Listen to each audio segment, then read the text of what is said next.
Good afternoon, ladies and gentlemen. Suzanne Dibble here, data protection law expert, coming to you raw and uncut. And I'm exceptionally pleased to be able to say good afternoon rather than good evening. It's the first time that I've managed to do a video in the day for a while now. And the reason for that is I wanted to grab 5 minutes between feeding the kids and putting them to bed, etc. To answer what I thought was a great question in the group earlier today, which was all about refer a friend schemes. You know the type where you're on some normally quite trendy website and they have a cool looking box that says refer a friend here and you'll get so much % off your next order.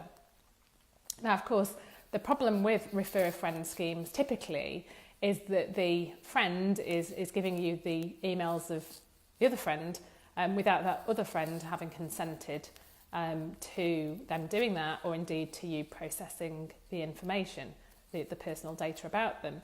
So the first thing that we must always think about is what is our legal ground for processing. And I went through those legal grounds in my 2-hour training. If you haven't yet watched that, please do go and watch it, because it gives you a brilliant overview of GDPR and just gives you a good grip of the principles, so that you don't have to ask, umpteen questions about X, Y, and Z, because you'll be able to work it out yourself. So please do go and watch that. It's free. It's the link to go and watch that is in the pinned post. So do go and have a watch of that if you haven't already. So the starting point for most things is, what is my legal ground for processing that data? Now, consent is just one of those legal grounds. Saying that, in this instance, I'm not sure that any of the others would apply. The other one that potentially might apply is legitimate interests, but I think because the friend wouldn't expect to hear from you, because it would be an out of the blue communication, then you couldn't rely on legitimate interest. So you probably are looking at consent.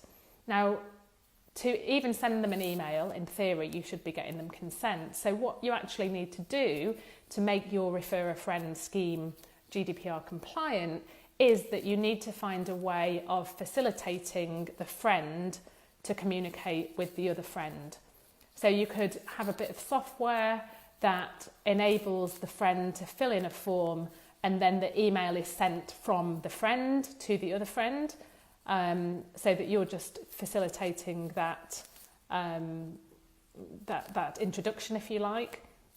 And then what you would do, obviously there would be some incentive to the friend for being referred. They'd probably get a money off discount code or something like that.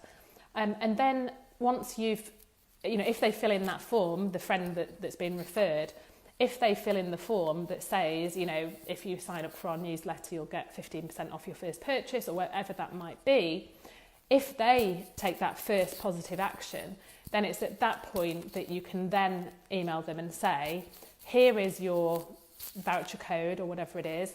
And at that point, put a tick box in there to say, we'd love to send you details about our other products and services that we think you would find of interest. Please tick this box to consent to doing so. Or please click on this link if you're using a tagging system through Infusionsoft or something like that. So I think that's probably the main thing to work out how to do. I don't know if there's any snazzy software that does it for you, but if there is a way that you can encourage the friend and facilitate the communication of the friend directly to the other friend, but you're giving them the information and the discount code and the form and all of that kind of stuff, then I think that will be compliant. So there you go, just a quick video. If anyone knows any of that